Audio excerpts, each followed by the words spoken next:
I managed to get into the Nightreign network test, and it was a very fun experience. I think the game will be a success. Not nearly as successful as Elden Ring, of course, but I do think a lot of people will enjoy it. There is a good chance you have already seen a bunch of videos of people talking about the characters and the gameplay loop. So in this video, I will just quickly go over things I personally liked and didn't like about the game, or the network test at least. So if that sounds interesting to you, feel free to stick around for a few minutes. Just before I start, it is worth pointing out that the network test was a restrained experience and the full game will have more content to offer. Let's first start with what I liked the most about the network test of Nightreign. By far, my most favorite part was the general art direction and the visuals of the walkway towards the gate of the Night Lord and both the arena and the Night Lord fight itself. It is by far one of the most beautiful works of art From Software has produced to date, in my opinion. It's very inspiring for me and makes me want to make beautiful art just like it.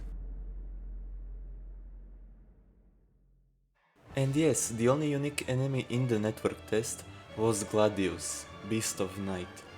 It was a really cool fight, quite challenging and just plain fun, really. The idea of a three-headed wolf splitting into three separate wolves, one for each player, is a really cool idea, and it really shows that the game is designed for 3 players specifically. It is worth mentioning that the game probably scales depending on the amount of players that are in the run, since someone can leave at any point, which did happen a few times during a run. This isn't confirmed, of course, but whenever someone left, it never felt like me and the other player were struggling, so I believe there is auto-scaling for health and defenses for enemies ingrained in the game. Even the cutscenes are adjusted for when there are just 2 players or just 1, so I see no reason for them to make a duo mode, and I really hope they do. The music is suspenseful and as good as Elden Ring soundtrack from what we got to hear. I especially like how the music ramps up when the night approaches, and you see the blue raining flames consume the nearby hills and castles as they approach you. A lot of people are worried the pre-made characters will make the game less replayable, but I would argue it would have the exact opposite effect. In Nightreign you are under a constant clock as downpour approaches you constantly.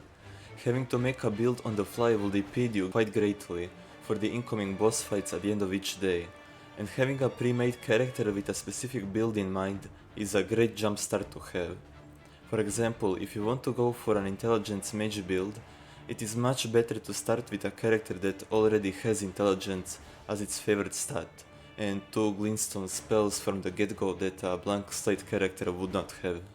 Overall, the unique character arts are really cool, and I had a ton of fun with every character other than the Guardian, and it's just because I don't like slow tank archetypes. That is pretty much it from what I liked from the game, so I will just throw out a few more quick things I found interesting before going to my concerns for the game. Characters, in addition to chargeable arts, also have passive arts. My favorites are Wilder's automatic negation of death when you take an attack that should have killed you, and the Duchess's quick step that she can chain one after another, which makes evading attacks much easier, especially if you're spam rolling. Some upgrades that you get from bosses impact the way you engage the combat, like a perk that summons lightning bolts when you dodge roll, or creates a frost storm when you super sprint.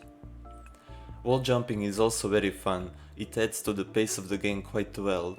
It is also funny that you can wall jump on enemies as well.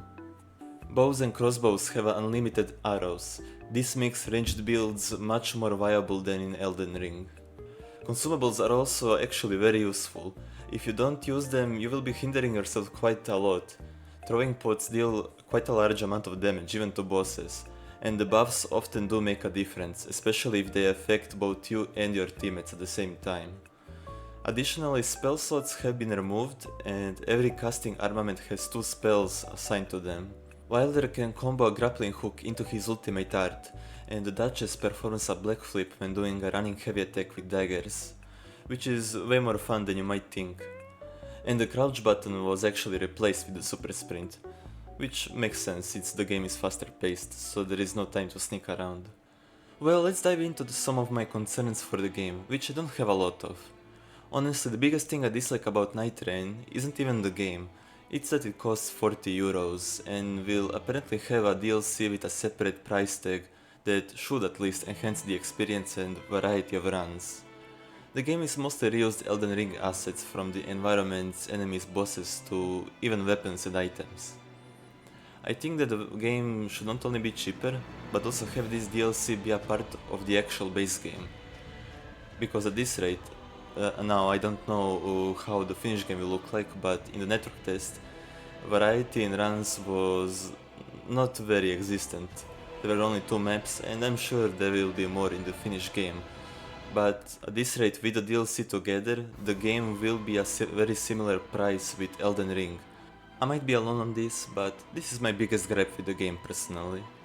There are some other things that kind of play into this. I'm not sure how much variety the game will have, as there are a few things I didn't see in the network test that we saw in the trailer, like the Scarlet Rot swamps and volcanoes. I'm sure the final game will have a lot more to offer, but this is the type of game that will die or live by its replayability. Other than that, there isn't much else I'm worried about. The game was still fun in spite of this, and I believe it will be successful. I'm not sure if I will buy it myself, I'm still thinking about it. And it honestly is because I just don't have 2 other friends to play it with, unfortunately.